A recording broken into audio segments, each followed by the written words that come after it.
right. The term Nite Life takes on a new meaning when you're kindred. Nite Life means to kindred their only life, since their entire life now must take place during the hours of darkness. Hidden deals, shady encounters, or passionate rendezvous, these are the things you can expect in the night. However, you can also expect to hopefully uncover mysteries, both mundane and insidious. Episode 12, Nite Life. Hello, Echo. How are we doing so far? It's been an intriguing night, I think. Got a bit of information from the board game cafe Scrabble Latte. I think we made some new friends. Got introduced to a ghost. And got a few leads to follow up on, along with making a connection with somebody we didn't really expect.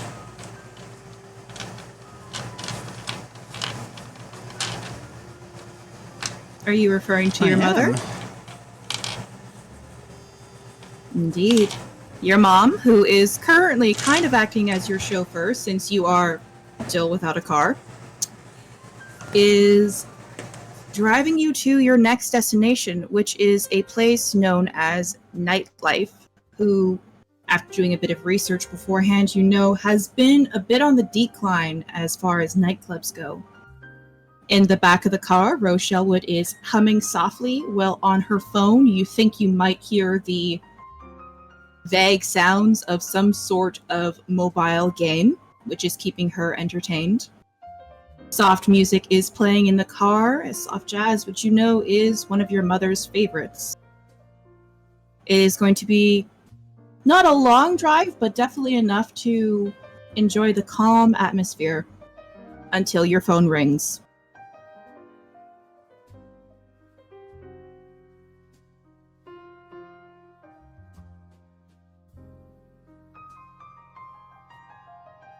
It is Corey.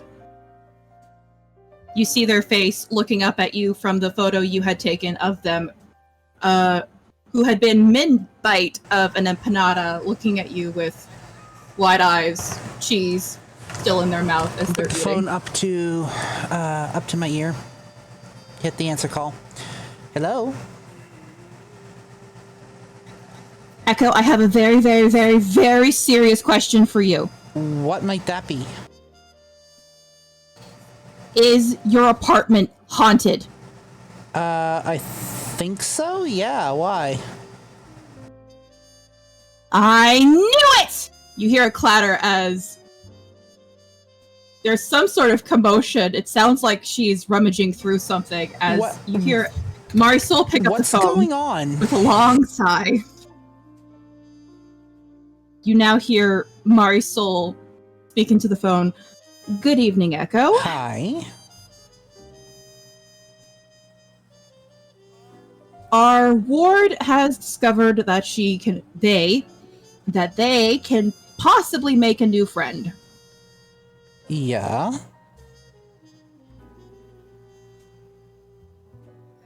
Because they were muttering aloud and the lights kept flickering, and they had jokingly said, if you are haunting this place, flicker the lights twice.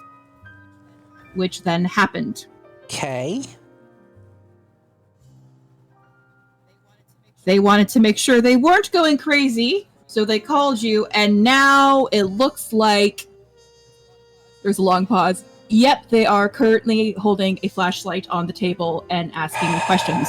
Tell Corey I will see about introductions at some point.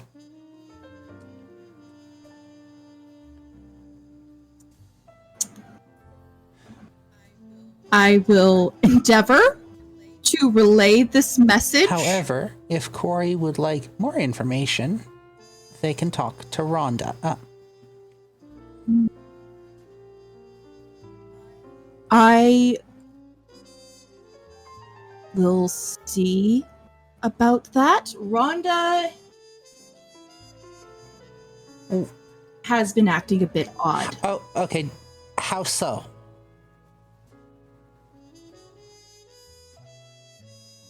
Well, I believe the term what's the English term? They're going through a manic episode? Is she... They've been awake for at least 30 hours and deep cleaning their apartment. Can you put Rhonda on the phone, please? All right, give me a... Corey! Yes, I know they know Morse code, but that doesn't mean you can ask them a million questions a second. Give them a moment to respond first. You hear a few footsteps, a knock on the door, muffled conversations. Before more walking, more muffled conversations before you hear Marcel just let out a long groan. It's Echo! And then a quick handoff on the phone. Hello? Hi, what's going on? Cleaning. How long have you been cleaning for? I don't know, a couple hours? When did you start? Well, I couldn't sleep this morning, so I woke up around, like, 2-ish, I think, and I just started cleaning, and, like, you would not believe how much dust accumulates in corners and stuff. And then I had to rearrange the furniture to get underneath all the places I couldn't get to, and then I had to do the cabinets, and then it just kind of... There's a long pause. I did not realize it was that late. Yeah, take a breath, okay?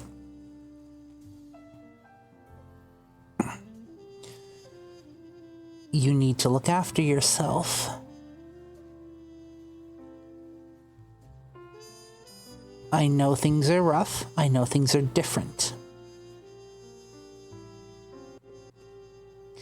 But if you don't look after yourself, you are not going to be able to do what I need you to.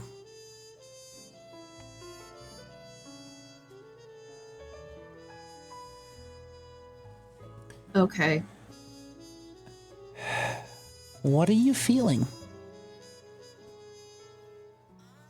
I don't know. I am feeling a lot of things at once, and currently the only thing that has kept me from, like, spiraling or calling every ex I have has been cleaning. Okay. In that case, why don't we take that energy and put it to some use? I'll be by in about 15 minutes. Meet me down front and get ready to go clubbing, my dear. We're going out for a bit.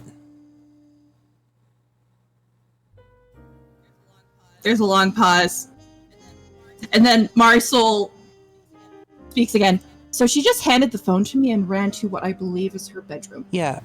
Make sure she's downstairs in 15 minutes. I'll be swinging by to pick her up.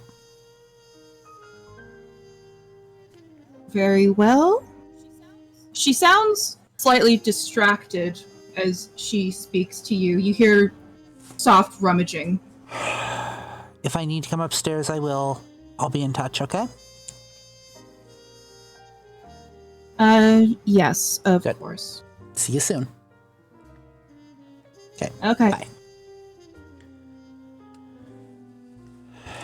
Echo will... I'll hang up the phone. And I'll turn to my mother. She is looking at you from the corner of her eye as you guys get to a stoplight. We're gonna have to go back to my... We're gonna have to head over to my place. Unfortunately, we need to pick somebody up.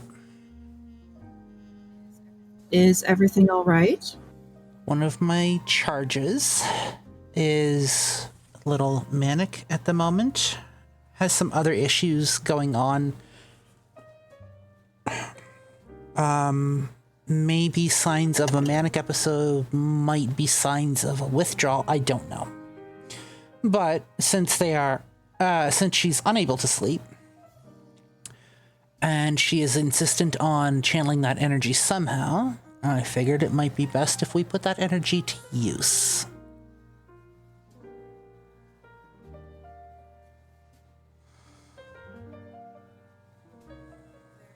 Very well. And her name's Corey? I saw the name on your call The one screen. we're picking up is Rhonda.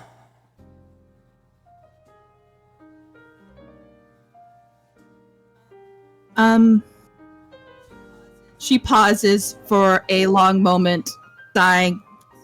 Are you still at that dormitory style area, or did you move? I will give her the address.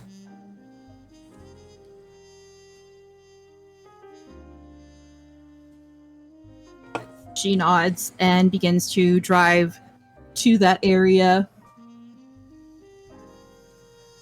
Ro is just humming softly, glancing at you. Sorry. Why are you sorry? This is the most fun I've had in like the last 24 hours since I've been grounded. Okay. It's fine. Besides, this is one of the things you gotta do when your charges starts to act differently. If I need to take it...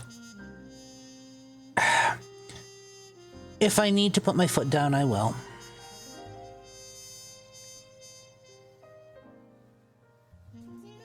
See what's going on. First and foremost, none of mine have ever been manic. So, you know, but also there's... You know she was doped up, right? Yes, and we gave her a schedule to slowly wean herself off. She's not exactly good at taking care of herself, so we might have to intervene a little bit. But for the moment, this is the best solution I had. Your mom speaks up. Sorry, she was what? Her parents drugged her because they didn't like who she was. They didn't like her behaviors, her attitudes, and certain personality traits she was showing, and they did it without her permission. So, I fixed the problem. We got her away from her parents. We gave her a schedule to wean her off of the drugs, but she's not exactly the best at taking care of herself. So, I get to step in and deal with that.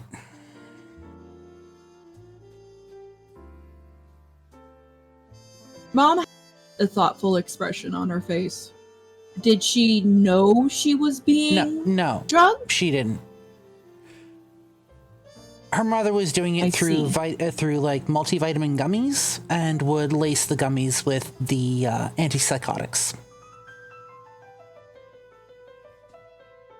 Is there a chance then that to help her gain what she perceives as control in her life, she has decided to just go cold turkey? It is absolutely possible, and I'm going to have to talk to her about that if that's the case, because that can have consequences. Indeed. For the moment, however, this is the best solution I could come up with in the moment.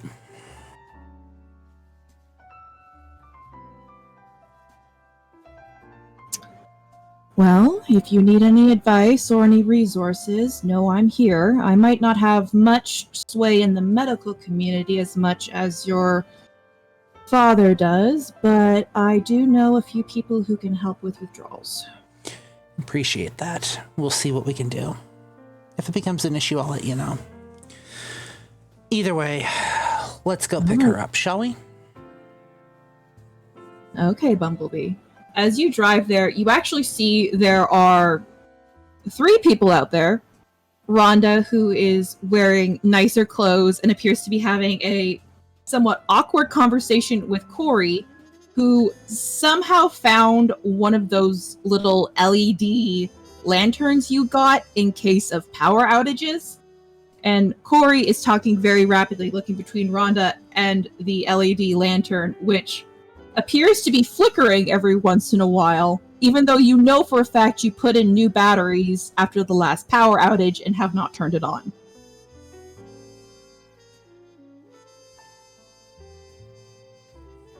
I'm assuming the third one is Marisol?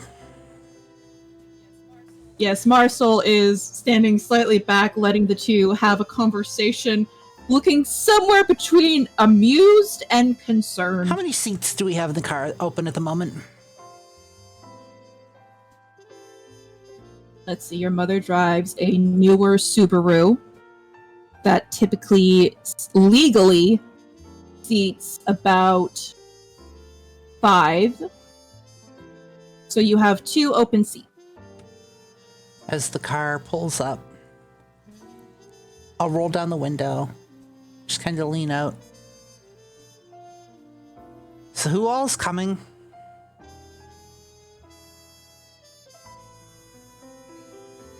Who is looking down at the lantern, like counting blips, looks up at you. Where are we going? Club called Nite Life. They frown. I am not allowed near Why there. not? I may or may not have been caught for trespassing when I would sneak into the kitchen to procure some food. Also, you have to be 18 and up to be on the premises.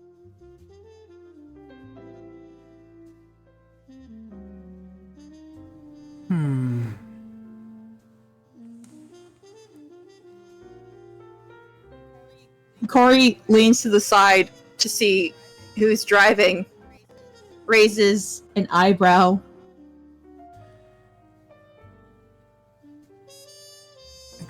Echo looks back and forth. I look back and forth for a minute. It's my mother. They blink. Oh! Hi, Echo's mom! Okay. Your mom blinks. When did you get a child? So I have a habit of picking up strays, apparently.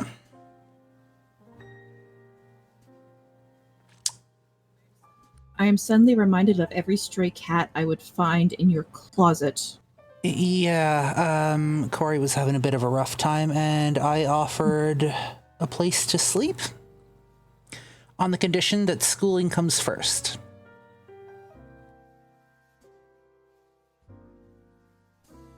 She leans forward, looks at them, before you hear her say softly, well, that's one way for me to get a grandchild. That's unfortunately the only way you're getting a grandchild these days.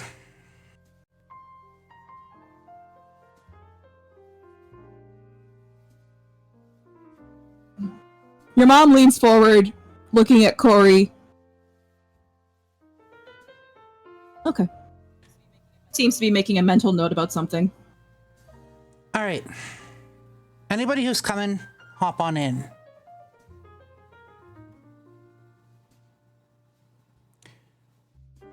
Seems to not be interested, but Rhonda instantly jumps into the back. As for the rest of you, I'll be back. You know the drill. Call me if anything comes up.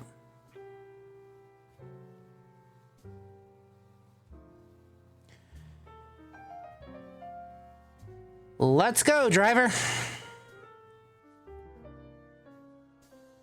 Mom looks at you with a raised brow. I was trying to be funny. I'm sorry. She smiles at you, gently pats you on the head. It's like, it's okay, sweetie. I know sometimes your humor doesn't always land. Let's roll, shall we? Unfortunately, night's not going to last forever, and I have a problem with daylight these days. Very well. And drives you towards the club known as Nite Life.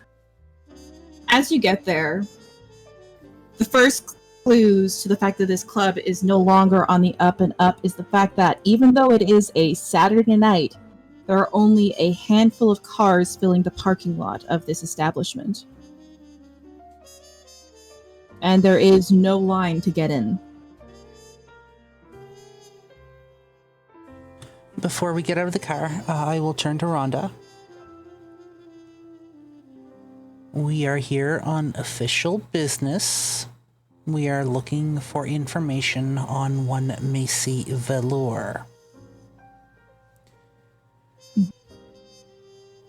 Discretion is the better part of valor this evening.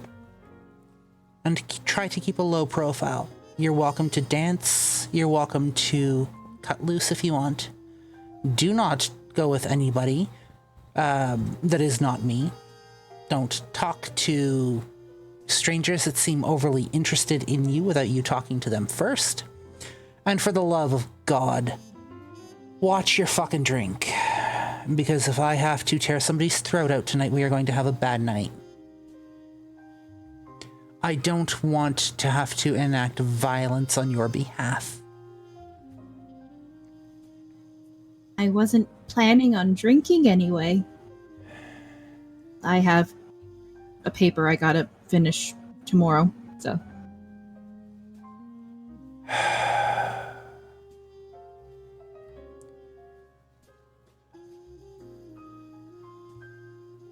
And if anything seems out of the ordinary or off, you come get me immediately. Either that or you can stick close by me. Choice is yours. Are we clear? Good. Mm-hmm. Let's go.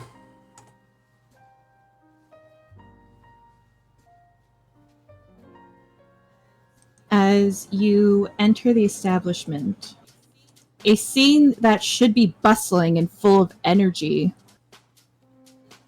is dull in comparison to other establishments you've been to, like the Velvet Pussycat, and even compared to Bleeding Colors, a tattoo parlor. It's very almost demure in a way in energy, despite the sound of the music going. Only a handful of people are dancing and mingling. From the looks of the familiarity they have with certain staff members, you're guessing these are long-term customers, possibly even regulars to this establishment. The bartender stationed near the side of the room is leaning against the bar, either waiting for customers or just annoyed that she has to be there, scrolling through her phone.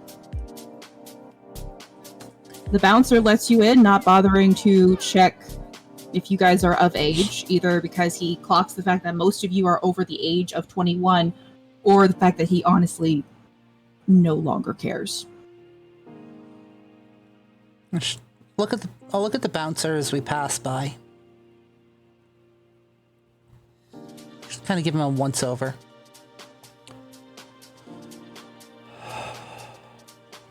He is a man in his looks to be maybe late 20s, early 30s, well built, dark hair, darkish complexion, very warm eyes. Looks to just be tired. He does look you guys over carefully, so you're under the assumption that he is probably knows you guys are over 21, or maybe trust the bartender enough to check your IDs.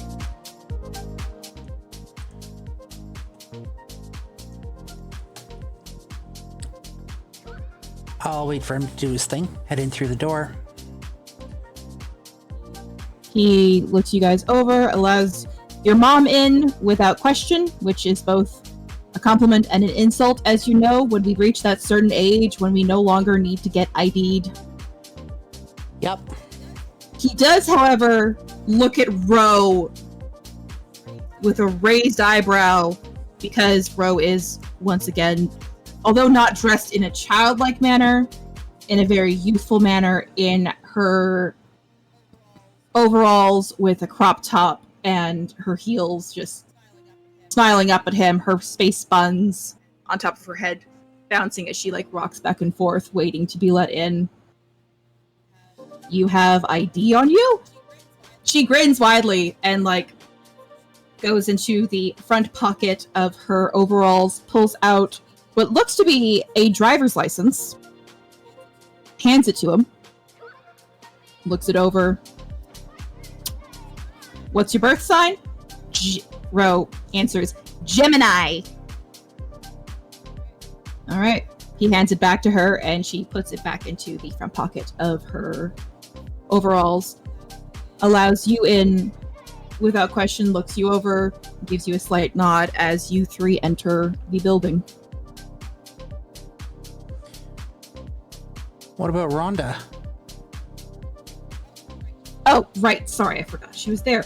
Rhonda is given a similar treatment since Rhonda is on the younger side. Rhonda is in her early 20s. She hands over a driver's license as well. He looks it over, looks at her, hands it back to her, lets her in.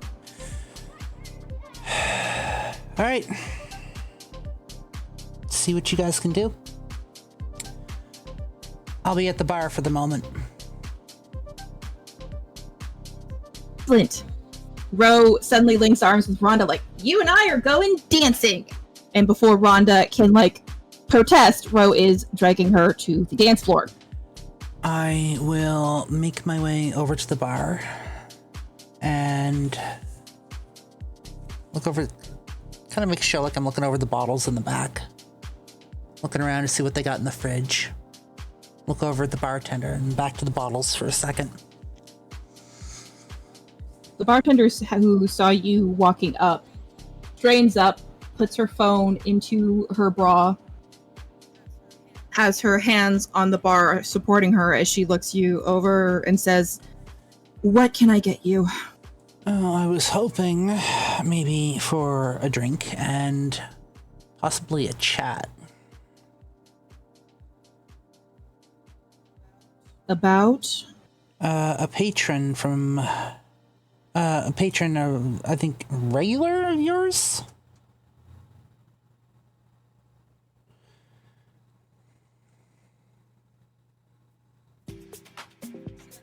She lets out a long sigh, pinching the bridge of her nose.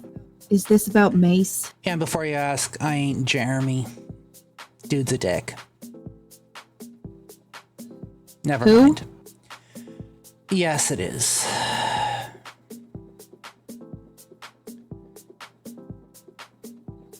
You a cop? Nope, not a cop. PI? Echo will reach into that inside pocket, pull out a business card, and hand it over. Echo Wren. Journalist, actually. Investigative journalist. I'm looking to get to the bottom of what actually happened. She takes the card, looks it over, looks at you, looks at your mom, who is standing to the side, glancing over the bottles, also looking over the establishment as a whole, before her eyes land back at you. Didn't you read that lovely little thing that was posted? She says, handing back the card back to you. Oh, keep the card. I've got a million, honestly. Just in case. Are you talking about the article that was posted by Jeremy Cortez? Yeah.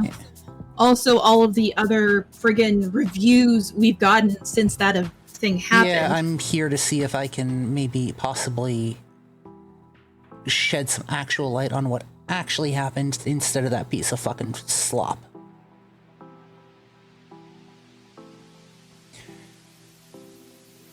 Wait here. Thank you. She says, she goes to the back as your mom is looking over the place, frowning slightly. You said this place... She speaks. You said this place had negative reviews due to poor security and possible druggings, I believe you said?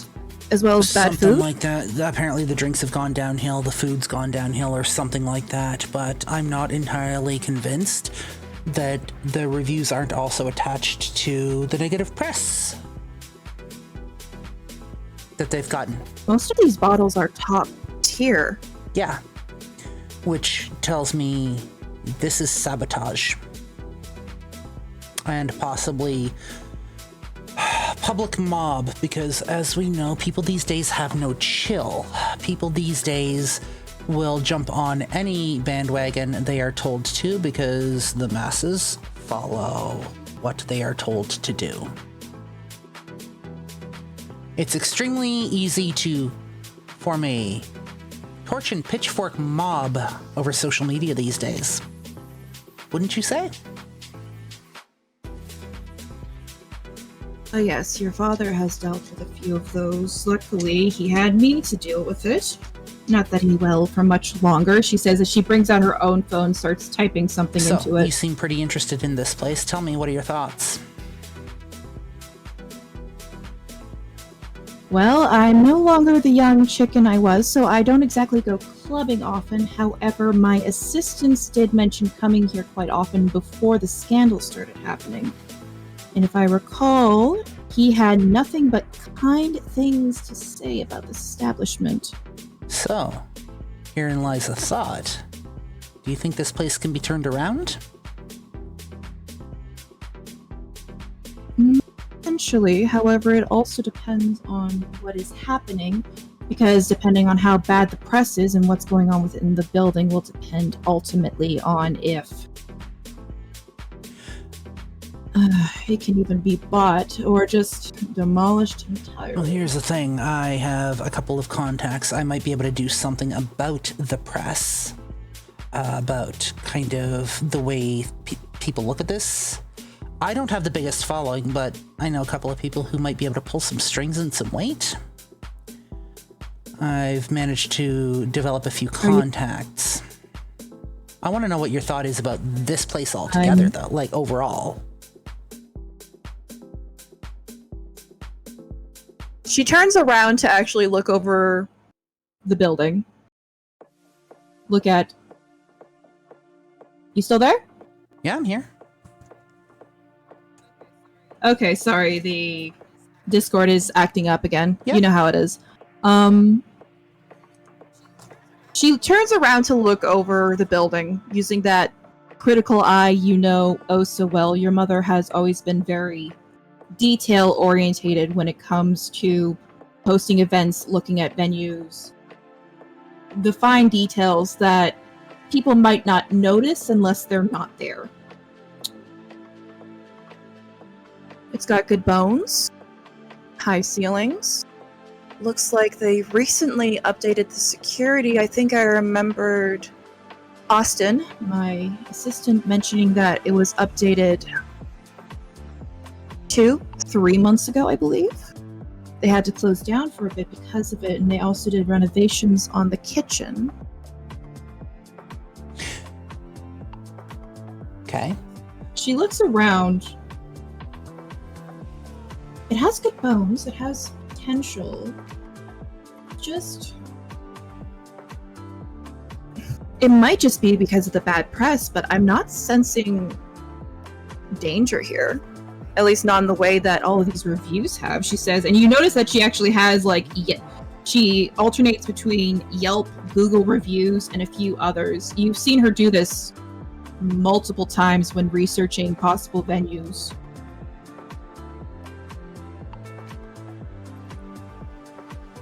I'll watch her as she works. Thing is, though,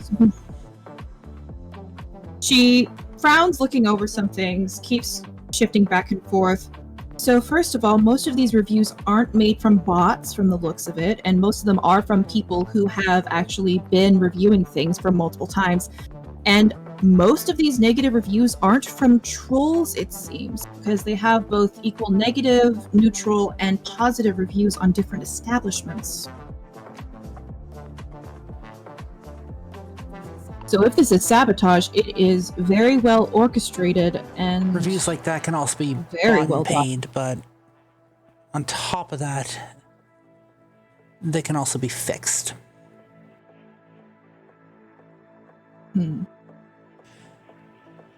You are an events planner, are you not? That was, and it still is, one of my greatest passions. So here's what I'm thinking.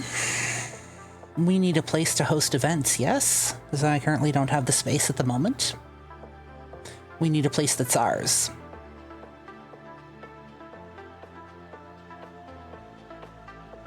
Oh, darling, I wouldn't buy this place. Too much negative press around it. Besides, Again, we already have an event space. Technically, that's owned by the family. That can be fixed. And a stream of income, such as a nightclub, if we can turn it around. I'm talking menu overhaul. I'm talking new management, rebranding.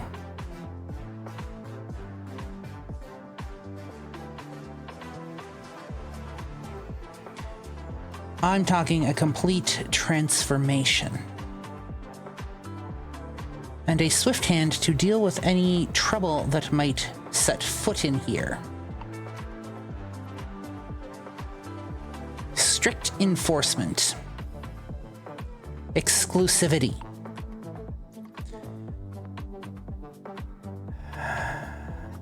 We'd have to see if they'd be willing to sell first and foremost. If this place is still going, they might be waiting for the press to either go by or potentially we can help with that. Holding out for the right buyer. Do you know Eric Holt? Eric Holtz?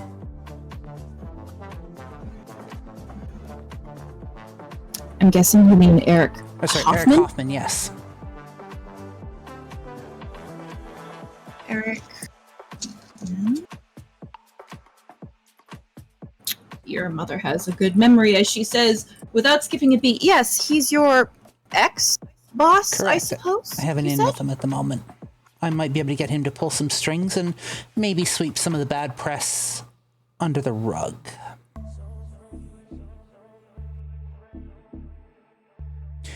A well-placed article here, strategically placed review there, whispering in the right ears. Just a thought. She frowns deeply before starting to type something on her phone. You said there was something sort of bad blood with you, between you and a Jeremy Cortez? Yeah, he's the one that, antagonized me all throughout my undergrad, actually. Ah, the rich boy. Yes, I remember you speaking of him. Yes, I remember you speaking of him. I don't believe I've met him in person yet. You've only spoken of him. She frowns deeply. The only mention he ever does is that Macy came here for partying. He doesn't say anything negatively about it, and he hasn't written any articles about this place. Yeah, I'm not following a trail from him. I followed actual clues. I went and talked to people that Macy knew. I went and talked to some of her friends, some of her contacts. I'm following an actual trail.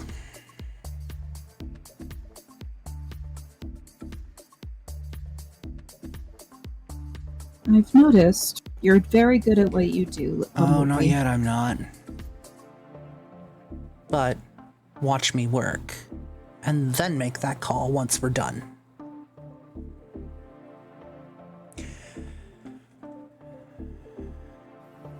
But yeah, you said it holds potential. It does. It has good bones. I would probably want to revamp it a bit, give it a new name, because let's face it, Nite Life is such a basic name.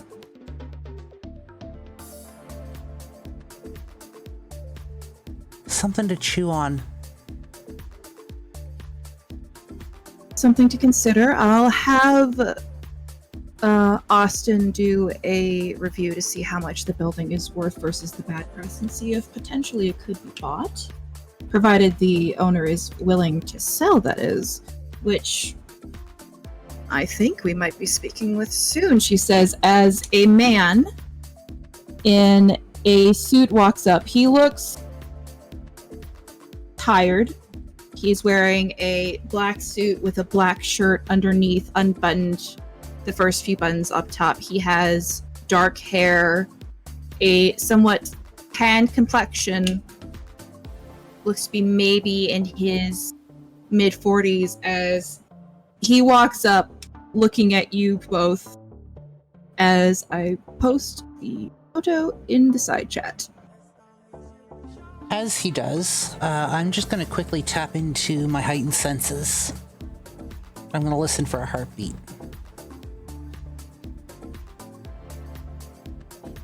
It takes you a second because the music that was like a soft drum is now blaring in your ears. But as he walks up and you look at him with his flushed complexion, you do in fact hear a heartbeat. What about the bartender? She also has a heartbeat as she comes back and begins scrolling on her phone again. The man looking at her like, really, Amanda? She doesn't bother looking up at her phone, says, until I get a customer, there's not much I can do, Tristan. Oh, I mean, I did say I wanted to drink and talk. Then what do you want? Double shot rum and coke. And for you, she says, looking at your mom. And I want the stuff on the top shelf. Just water. All right. Your mom smiles, shaking her head. I'll just have a Coke. I'll look over at my mother. Just kind of raise an eyebrow for a second. Your mom looks at you before reaching up, gently tapping where you know her chemo port is. Okay.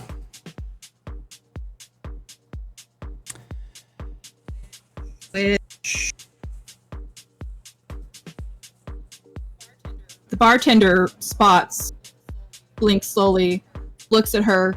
You the DD by chance? Your mom blinks. Yes. You drink for free.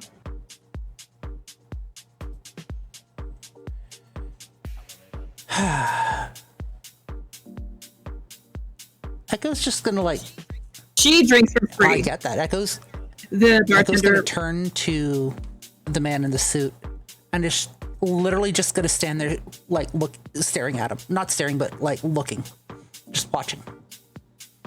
He pays no mind to the fact that she is offering free soda, which means either he doesn't care, he's used to this, possibly even he's the one that implemented this rule, as the bartender begins to mix the drinks. He holds out a hand.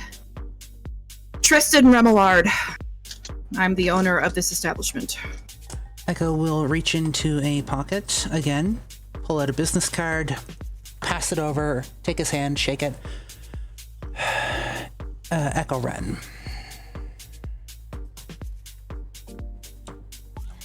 He looks over the card. At least you're not with the bitch, he says as he puts the card in his pocket. You want to talk about Macy? What bitch is that? One that has nothing to do with this conversation. And see, now you've got my interest, because you tied that into this conversation, which tells me it is somewhat relevant. So why don't you spill? Let's just say you're not the first people who want to speak to me, and it's about Macy, but no, it's not. It's about my establishment. So either it's about Macy. Who's the bitch? Just someone trying to buy the place. Someone trying to buy the place. Got a name? The weird ass name. She sends people to me during the day. She visits at night. She's been here first thing in the morning sometimes. It's fucking... Sorry, ladies. It's been a long couple I don't give days. two shits. Like, swear all you want. Still, got a name? He looks at Amanda. Do you remember her name? I don't know. It starts with a Q or something. Maybe Quinn?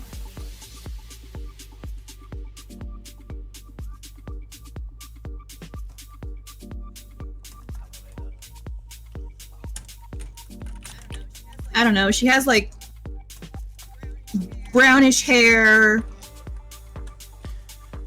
She usually wears in a ponytail, nicely dressed.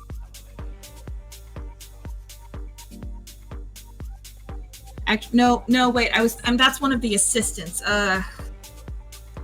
Amanda just sighs. Sorry, it's been a long night. She has purple hair. She had brown eyes. Usually would wear long sleeves, maxi skirts, didn't show a lot of skin.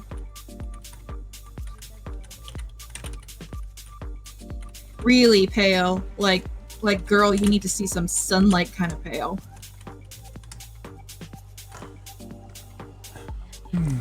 No. If you happen... Would also wear gloves.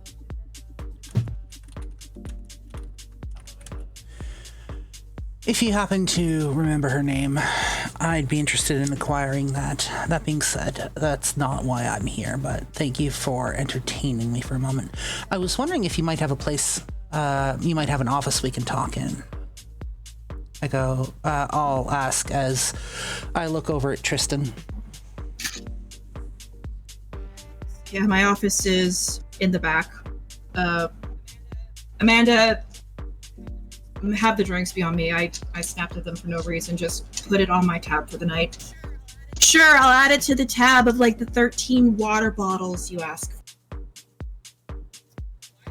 Why'd I hire you again? Because you used to fuck my mom. He just sighs, pinches the bridge of his nose. We were high school sweethearts, Amanda. You don't need to put it like that.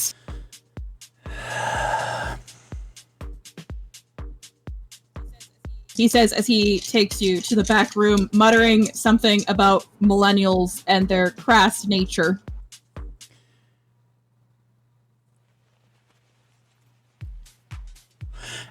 I'll follow. Look behind at Mom. Your mom is trying very hard not to giggle at the interaction, thanking Amanda for the pop before leaving a $20 bill and refusing to take it back as she follows you and to the back room. As we go, I'll take a quick glance over at Ro and Rhonda. Ro appears to be trying to teach Rhonda how to dance.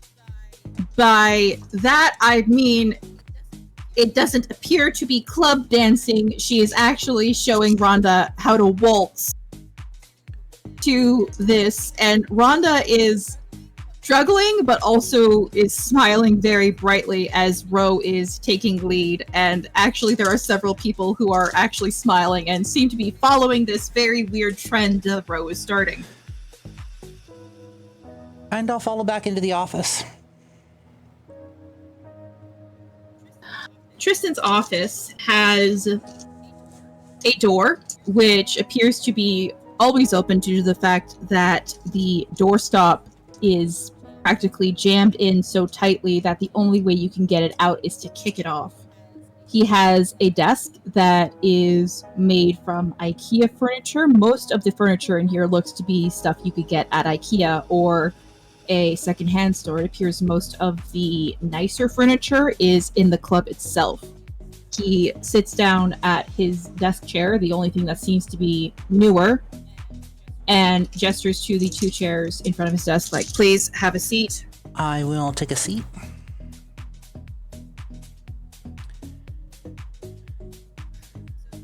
So you want to ask about Correct. Macy?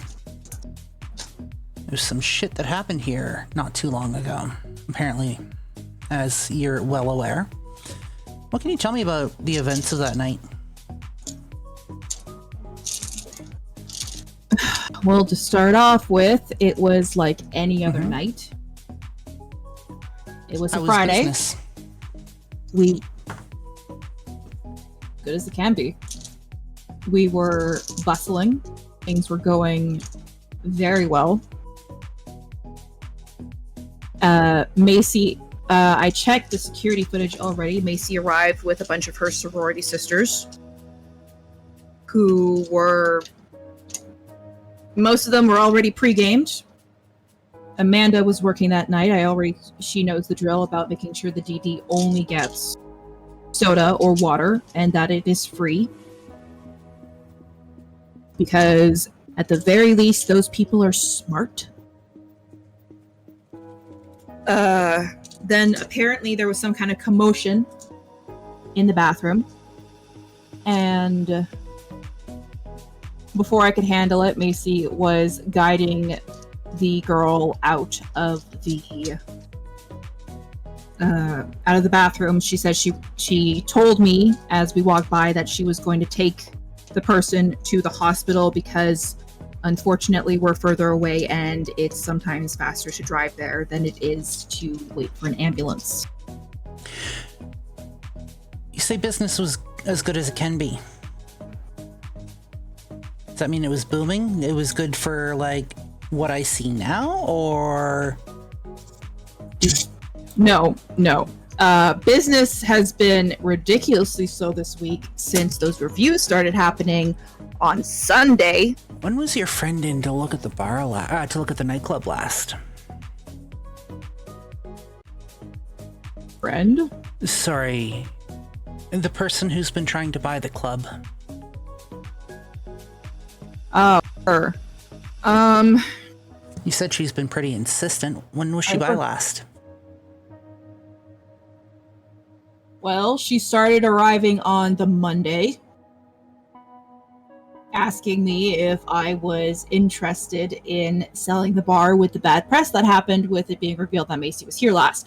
I said, and I reiterate this, that this was not the last place she was before she died. I helped her take that girl to her car, and Macy drove off with them. So she didn't die out front of the club. Oh. You think I wouldn't have told the police if that happened? That was just me stating fact. That wasn't an accusation or anything like that. Because that's not the information that I have. The information I have said she took the person out to the car. And then for most people that were involved, that's for the... Interesting. Something's not adding up here. Somebody's lying. Do you have security footage inside and out? Yeah, of course I do. We recently updated it like 2 months ago. Can you send me a copy of all of that footage to my email from that night? I can, however, I'm going to tell you right now, it's not going to be good. I don't care. All right. Now that that's taken care of, what else happened that night? Anything seem out of the ordinary? Anything just kind of seem off? Anything strike you as just odd? Anything out of place? That night, no. I had gone over the security footage to see if I could see where the drink was spiked for the one woman. Couldn't find anything. She had one of those friggin' White Claws and downed it. Well, didn't down it. She like drank it, danced a bit, danced with Macy and the sorority group, started to look queasy, went to the bathroom. Macy and the sorority girls followed. They've always been very protective of those who come here alone. Then Macy, being the bleeding heart that she was offered to take her to the hospital to get her stomach pumped and to get a blood test to see what was in her system so she could be treated.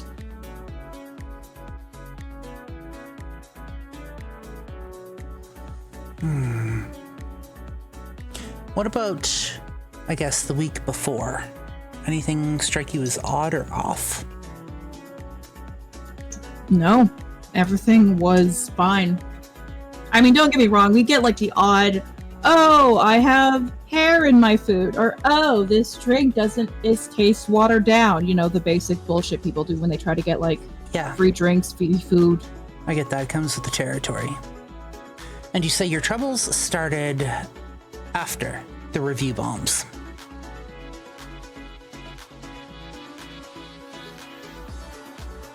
View bombs started happening when Macy was found. And then the next day, the bitch appeared with her little entourage of friggin' vehicles out front, came in, chatted with me, tried to get me to sell the place.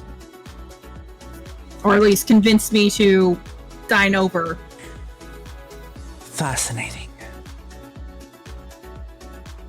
I'm gonna pull out my phone, scroll through my contacts for a sec. Mm-hmm.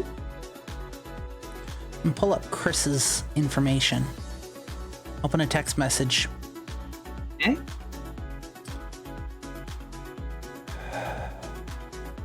You down for a bit of a job?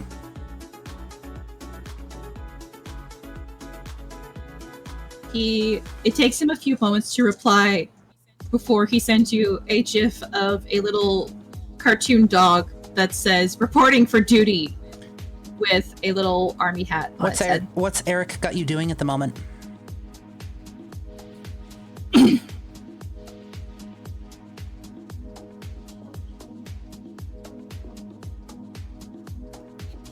It actually takes him a moment to reply and says Eric has me looking into some things for Jeremy. He had to take a couple personal days. What's going on with that?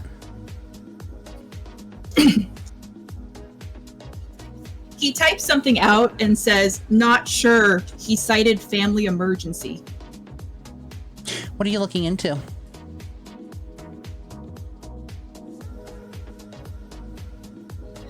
He sends you an annoyed face emoji and says, Jeremy's technically still on fluff pieces, so it's about the Edmonton Humane Society. Tell Eric I got a task for you.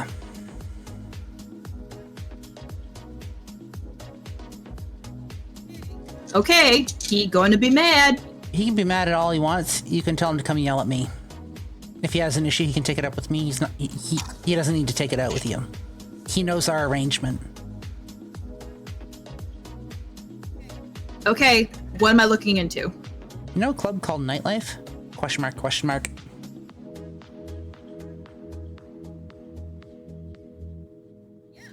Yeah. He sends you back a yes. Why? I want you looking into the club. Specifically incidents around the death of one Macy Velour. CCTV footage from the areas around, reviews. I need you to do extensive research into the reviews and news reports themselves, spanning the last month and a half to 2 months. I want to take a look at trends. I want to take a look and see what business has been like for them. And I want to pay specific attention to those reviews and see if we can find out where they're coming from. And if anything seems off, you message me immediately.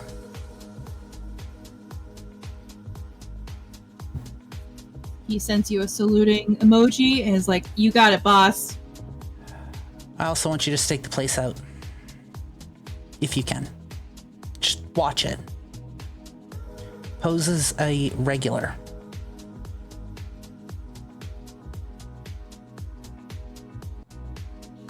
He sends you 3 pictures.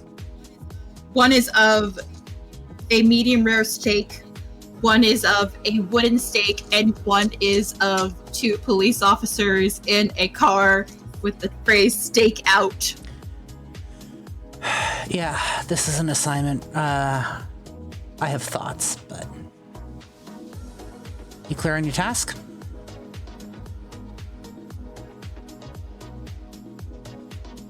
He says 10-4, boss. Good. And Echo will put the phone away and look up at Tristan.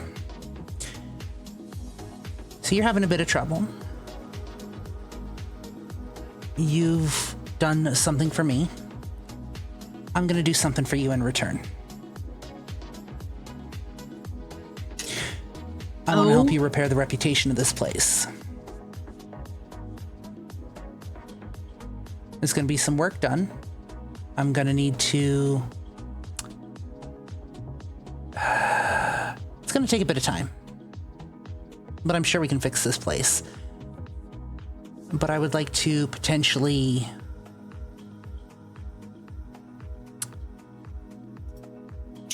enter into a partnership with you if you're amenable to it.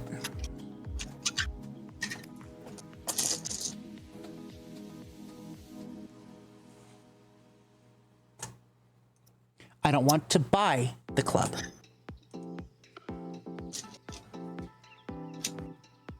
But you said this club was thriving, and then there was an incident happened, and suddenly you're getting negative reviews, and then suddenly somebody's looking to buy it.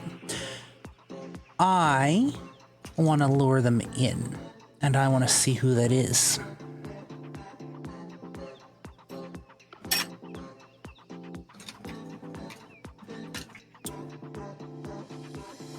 Tell you what, you improve my reputation, we'll talk. Understood. In the meantime, one of my employees is going to be coming by. He's going to be posing as a club regular. He's going to be posing as, I guess a newbie to start, but a club regular eventually. He's going to be staking this place out. He's going to be hanging around here a lot. And get him whatever he wants, and then you can bill me for it.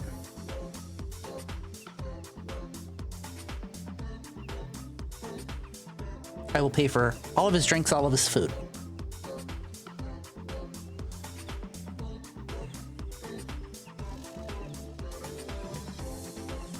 And I'm going to see about setting a trap. All right. Fine. Good. Just send me the picture. Do you have any other questions? I will. Do you have a phone? I can, like a phone number I can text to? He digs into his pocket, brings out a wallet, takes out a business card. Your mom actually speaks up. You said that Macy took someone in her car to take them to the hospital, and that you helped her there. Did you see who she was taking in the car? Yeah, some woman, early 20s, red hair, really, really bright blue eyes. Really stunning, too. Does that seem like a description for anybody that I've met?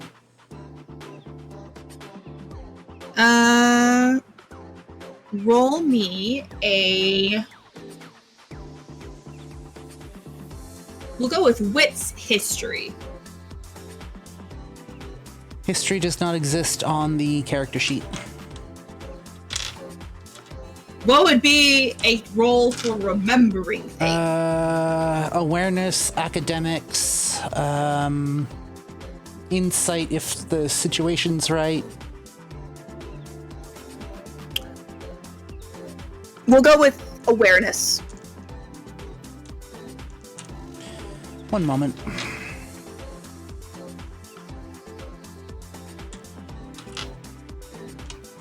Replaced with 2 hunger dice.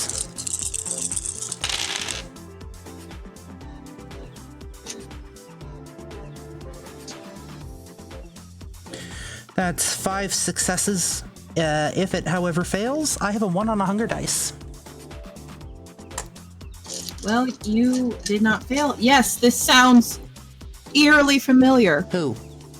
A description you know well, especially with the piercing blue eyes, ones that stared down at you as you were slowly embraced into this world.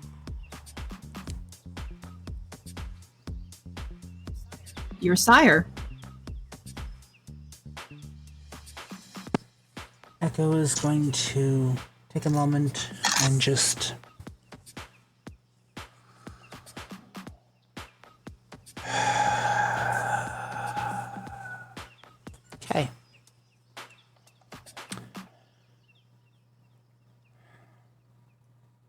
Well, with that being settled then, I guess my business here is done for the moment. Chris will be by in the next couple of nights.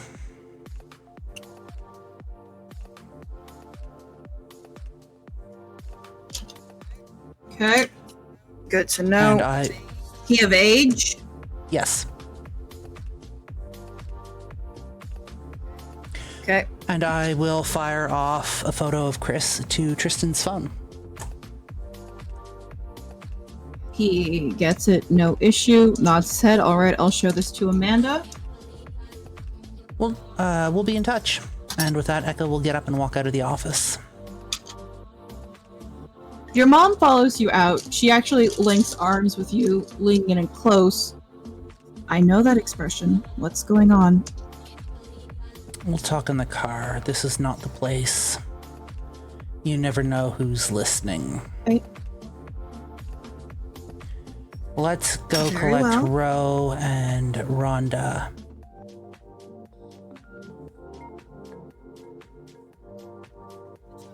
The two of them are still waltzing. I'll see about Rhonda seems to have finally gotten the hang of it. getting their attention.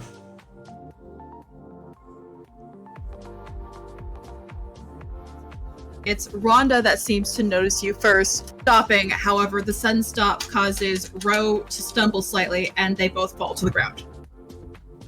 Beautiful.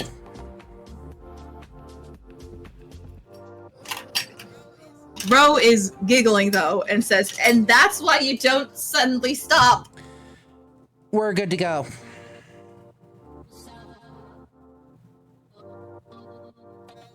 Ro helps Rhonda up, links arms with her as she's chatting nonstop as Rhonda is trying to keep up with what the little redhead is saying as they follow you out to the car. Echo will get into the car, wait for the doors to be shut, roll up the windows. We have a problem. What's the problem? And I have some words for Serafina, actually.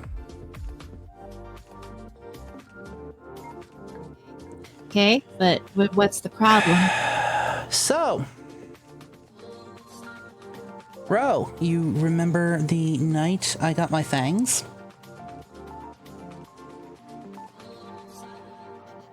I did. I mean, it's kind of hard to forget that night, especially with what happened almost immediately after. You still owe me a new shirt. Yeah, I know. We'll get there. So, interesting turn of events. Macy Velour had an incident here that resulted in her death. We know she can't remember much leading up to her death. Shortly after that, some negative reviews started flooding in. Right. As a result, the reputation of this place went down until it's what you see it as tonight. Shortly after that started, somebody showed up trying to buy the place.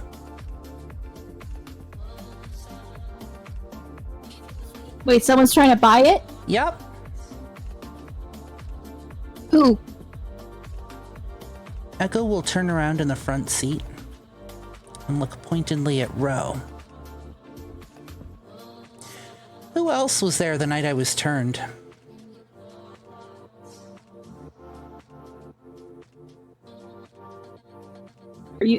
Are you saying Raylan's trying to buy this place?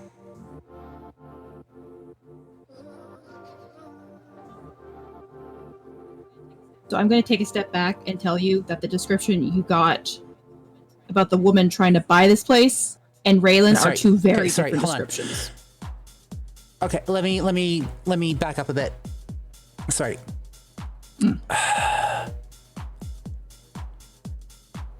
The person that Macy Velour went to take to the hospital was Raylan. She's still in town? Don't know. I thought she left. But as we know, Raylan can't be drugged. Not to that degree.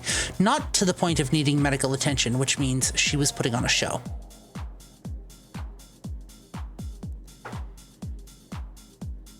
And then Macy Velour goes... Macy Velour dies. And then this place starts getting review bombed, and suddenly somebody's trying to buy the place. Is that person Raylan? Or is it someone else?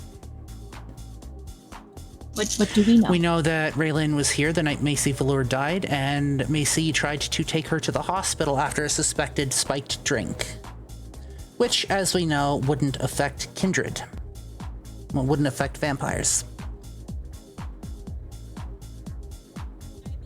I mean, yes and no. Depends on what's in it. Like, okay, so regular drugs, no. They don't do anything to us unless we consume the blood of someone who has it. But there are some things that we can consume that make us sick. Raylan would have known that medical attention wouldn't have helped.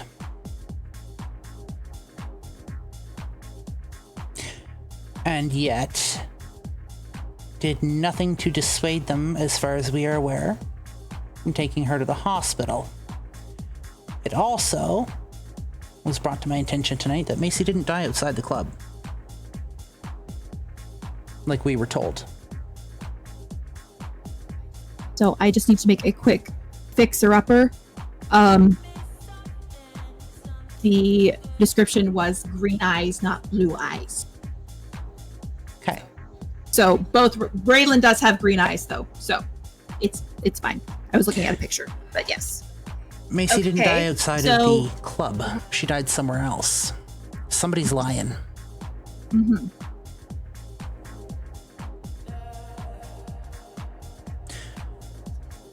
Is who? Macy doesn't remember what happened in the event from the point where she was outside of the club to the point she died. Which means we have an entire block of time that is missing, and we don't know where she was. She doesn't remember getting in the car and driving off. She brought the girl outside, tried to help her into the car, and then everything went black.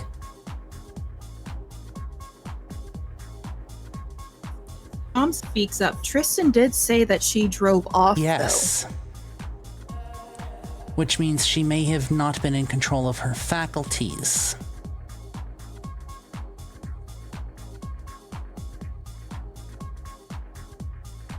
There are some older kindred who can do that.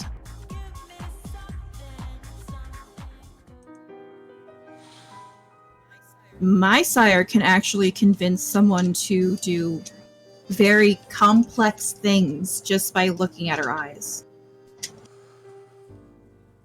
So we have a vampire in a car with a human, not being monitored or watched. And the human is unable, well, the former human is unable to recall certain events from that night.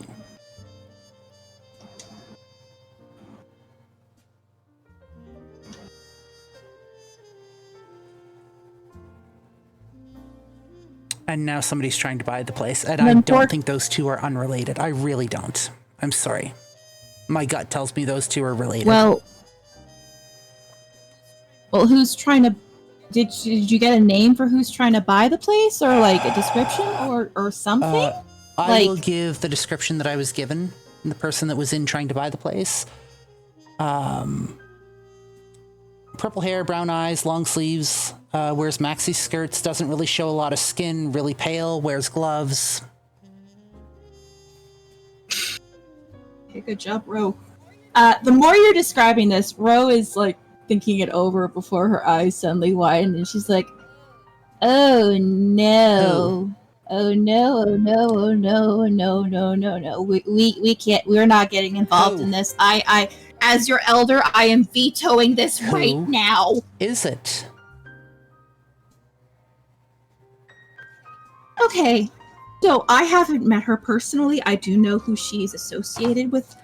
She is kindred.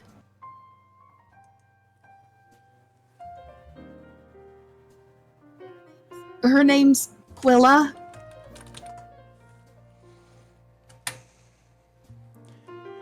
On that note, I will be right back. Quilla. Should that name mean something?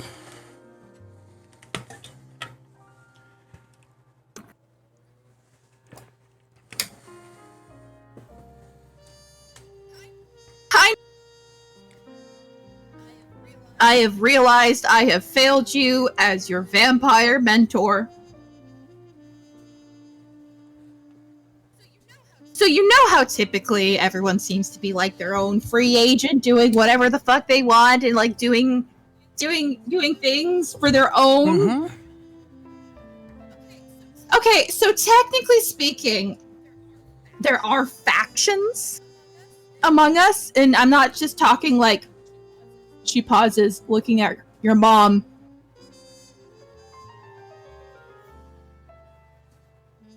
Cool. Is she, can I don't, Your mom sighs. I'm going to make some phone calls outside while you lovely friends talk, she says as she exits the car, closes the door. She doesn't go far, she keeps within eyesight as she starts to type away on her phone. Okay, so you know how there's the clans and you're technically clanless, but that's not what we're focusing on right now? Yeah. And you know how there's this masquerade that we have to The reason keep. my mother just stepped outside of the vehicle. Echo's eyes are locked onto their mother. Just watching as we're talking. So technically speaking, officially, there's 3 fractions. Unofficially, there's technically 4, because one of them is neutral, which is what Seraphina and the Velvet Pussycat is. We're technically a neutral space. We have 3 others. There's the Sabbat, who we don't like. They're basically like given to your inner carnal desires and be the monsters we all are.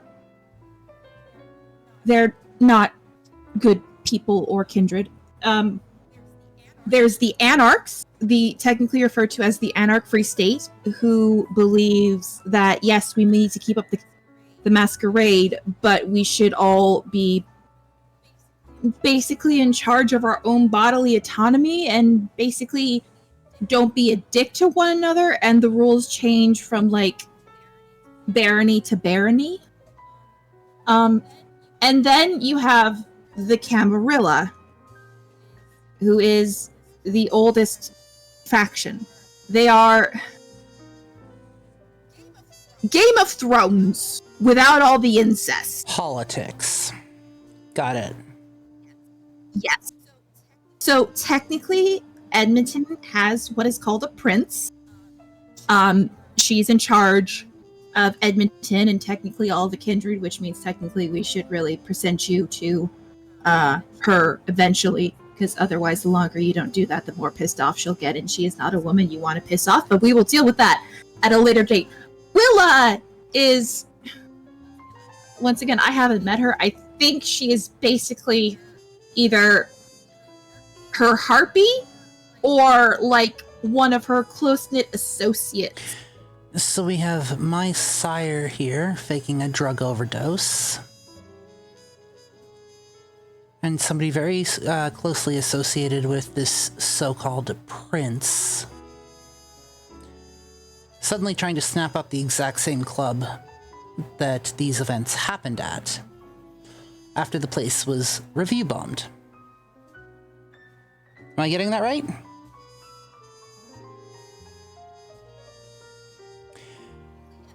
I smell a rat.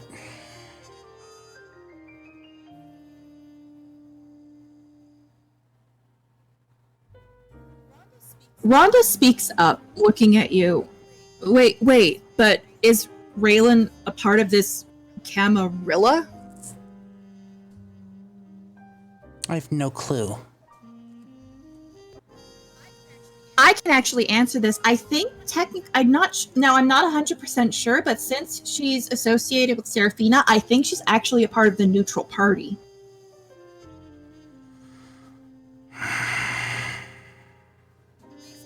basically, we coexist and we try not to take sides. One of the reasons Serafina is able to do that and not face any repercussions about it is because of all of the connections and affiliations she has.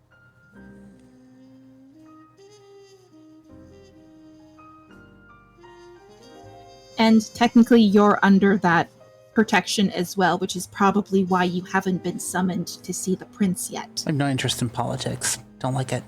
Can't fucking stand it. No interest in me neither. That's why I no interest in paying homage to anybody who wants to try and exert control over me. Anybody who thinks they're better than everyone else. No time for royalty. Nothing. But I smell a rat, and I think something's rotten in the state of Denmark, if you catch my drift.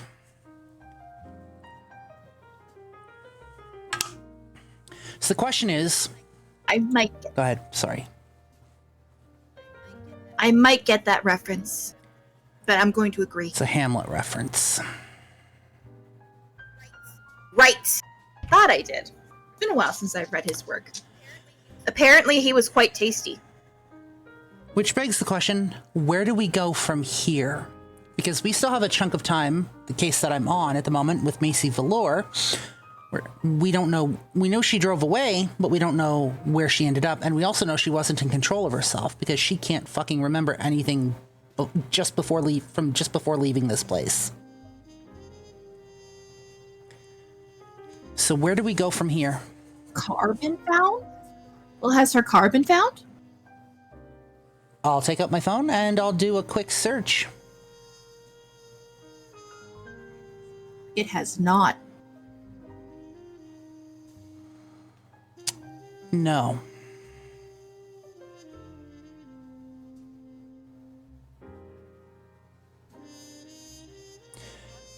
Rhonda looks at Ro. You've been a vampire longer. Is all of this something Kindred would do? Oh, yes. This has Kindred written all over it, trying to get what we want, especially if it's something we desperately want. This is something we would definitely do. I need the street cams. I need access to the street cameras. I need to review the footage. The CCTV? CCTV. Problem is, the city runs that.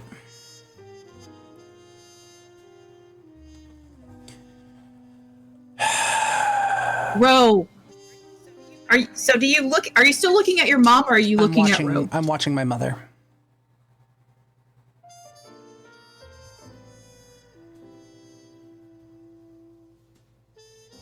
So you don't see it, but you do hear Ro rummage through her purse, take out, and her long acrylic nails type something before she speaks.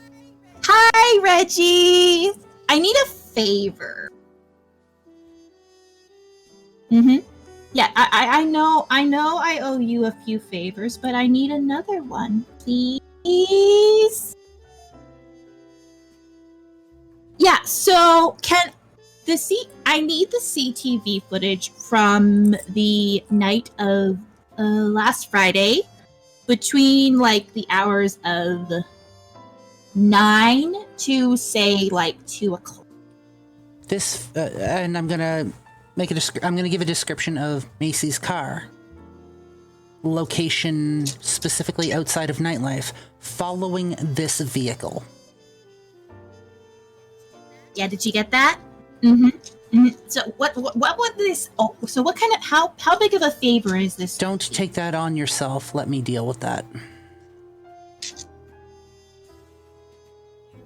You hear that? How much are you asking? Okay, so he says for me, because he loves me and I am his favorite person in the whole wide world.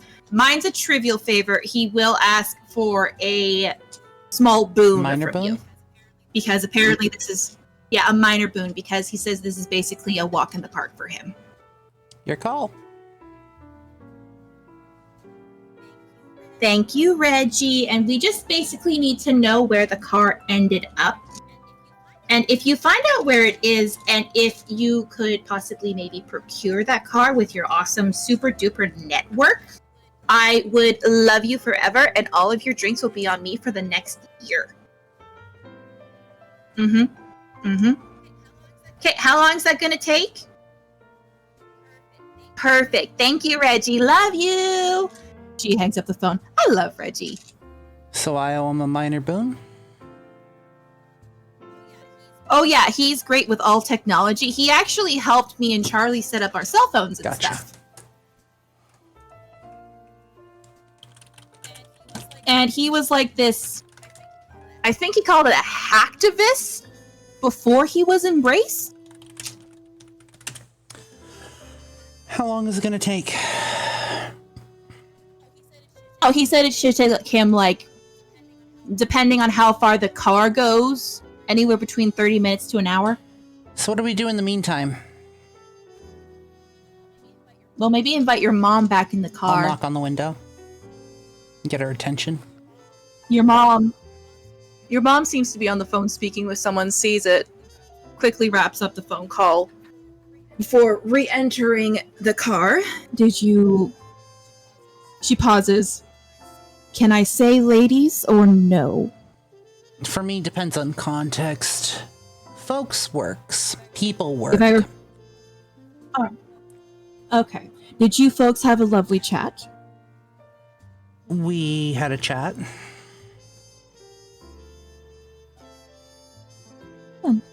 What do we do now?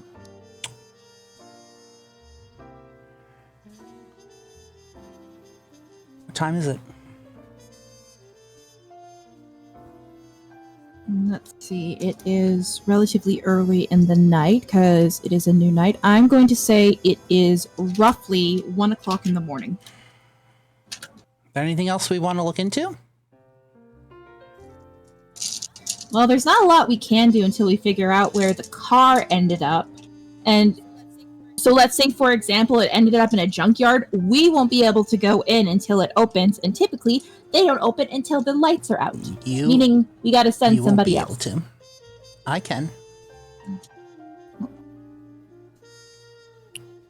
Echo, I'm gonna hold your hand as I say this. And Ro actually reaches out and grabs your hand. We can't go out in the sunlight. Oh, you're talking during... We'll die. I'm not talking about during hours. You want to break in? Well, it's not a break-in if they can't see you.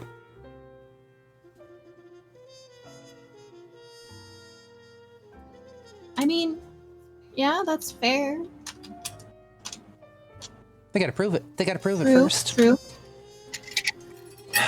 They do have to prove it first. This is true. I can help with this. This sounds like fun. I haven't done a break-in in forever. Her phone starts to ring and she looks down and her face like drops. Uh-oh. Serafina? Worse. She picks... 1 second. She picks it up. Hi, Rooney. What's up? I am out and about, and I am doing great. Why? What's up? No, Charlie is not with me. I'm fine, I'm with friends!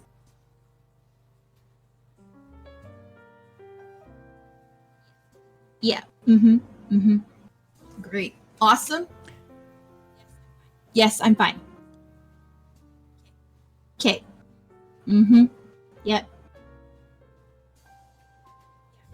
Yeah, it's fine. I have it. Rune, I have it covered. It's I'm gonna okay. pop heightened senses. I'm gonna listen in.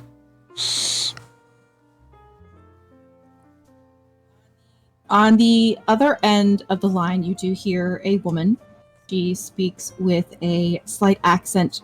Her tone isn't condescending. It's not threatening. It's actually almost maternal in a way. Rune, I'm just worried about you, lass. I hear about this, and what is this I hear about your stalker being back? Who told you? Who do you think, love? Charlie. Yes, as you should. You said it was done with. You know that it happens on and off again. Yes, and I also remember you telling me that you'd tell me when it was back on, and it's been going on for at least a week now. So, talk to me. I can't talk about it now, but I promise I when I have a chance to get a secure line, I'll talk to you about it, okay? Can you trust me to handle it? I always trust you, love. I just worry about you, especially since there's an ocean between us right now. Do you want me to send one of my ghouls down? No, you don't need to send anybody. I'm fine, honest. Just, if it escalates, I will let you know, okay? Very well. And you're with friends? Yes, I'm with friends. I am safe. I am in a car. I'm in a Subaru. There's a long pause. You're with some lesbians? I don't know how everyone swings in this car, Rooney. That is not usually the first thing that comes up in conversation. And you sure you're safe? Yes. Stop. You don't need to mother hen me. You got your own business to deal with. Aye, that I do, but that doesn't mean I can't poke and prod at you to make sure you're safe. Now, I want you to, ideally, head back to Seraphina's place and be with your ghoul, who is one of the few I have met and trusted with your life. If you could, at least to put my mind at ease, if nothing else. Fine. Are you coming to visit soon? I plan to, ideally in the next month or so. I just got to deal with some things over here on my end. Let's just say some people in higher power are being a right down arse about it. Okay. I love you. I love you too, lass. Be good. Don't do anything I wouldn't do. Or do. Have some fun and all. Ro has a small smile on her face as she hangs up the phone. So that was my cousin. Mm-hmm.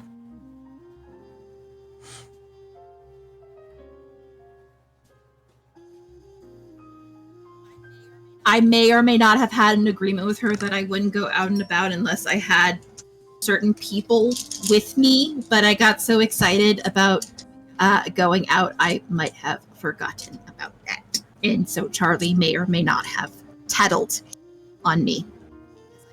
Because I also didn't tell him where I was going, so he kind of panicked when I wasn't answering my phone when I was waltzing earlier. Did you tell him you were with me? You didn't even tell him that. I honestly didn't. No. I didn't notice. Just send him a message and let him know you're with me. That would have potentially avoided the whole fucking situation. You realize that, right? Now I was having a lot of fun waltzing with Rhonda, she says as she reaches over and hugs her. This is also a new best friend. Then let him know now. Fine. She brings out her phone, sends a text message. You hear her phone begin to vibrate several times, not from a phone call, but from what looks to be like several text messages being sent. Yeah, I'm gonna have a lot of making up to do when I get back. At the very least, he didn't send Marcus after us. Not that he could.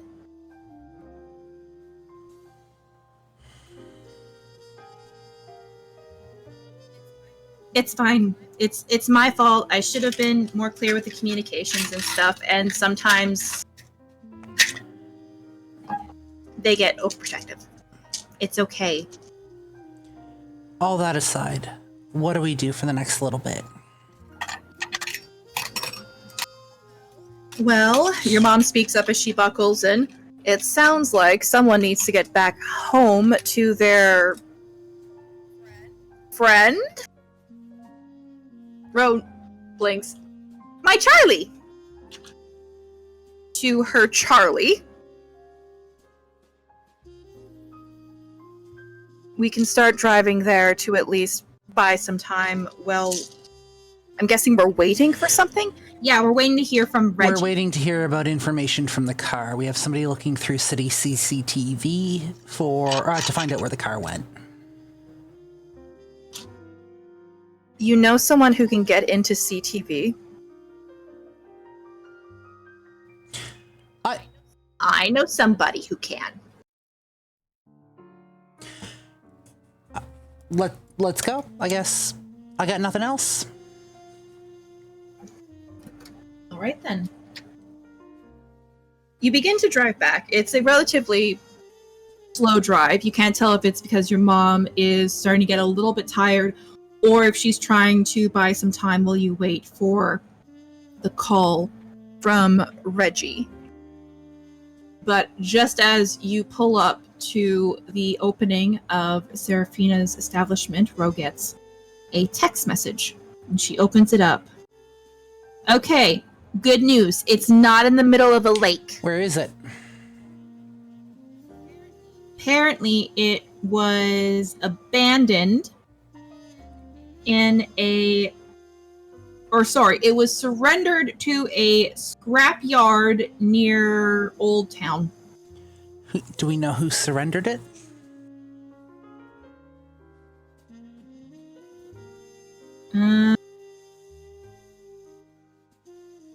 Reggie says from the CCTV footage, it looks to be someone who is possibly male shape. He can't get a clear picture because the person is wearing a mask, hoodie, and jeans. Okay, so when did the handoff of the car happen? Looks like it happened on Wednesday. Where? The name of the scrapyard is... No, where did the handoff between the masked individual and the people that were driving, where did that handoff happen? Oh, so it looks like, from the looks of it, they didn't go to the hospital. She's reading the directions that was given to her. The handoff happened at that motel that she was found in. The person took the car, drove off, had it in an underground parking lot, went back a couple of days later in the middle of the night, and then brought it to this, like, scrapyard.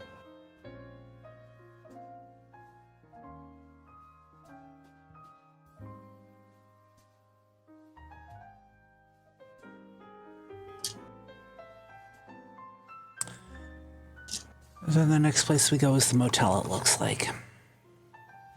The next place I go is the motel, it looks like.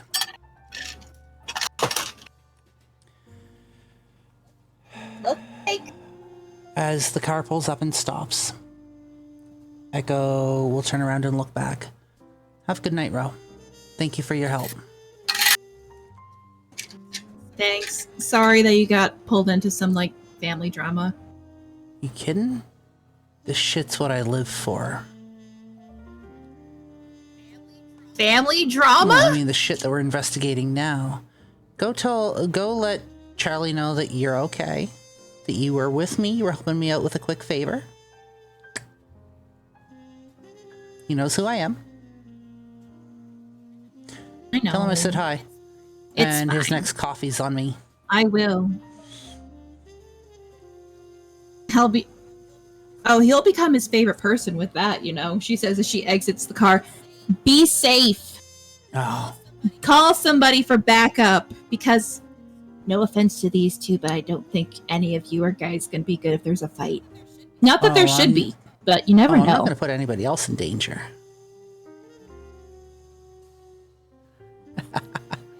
Okay. Bye-bye. Love you. She says as she closes the car, and your mom waits until she sees Ro walk into the establishment. Let's go drop Rhonda off next. You can crash at our place if you need, if you're tired. Are you sure? Yep. Night's young yet for me. Very well, my dear. She says as she drives you back to the Bundy Bungalow. Do you wish to continue, or do you wish to cut it off here for today? I think this is a good place to stop for the moment.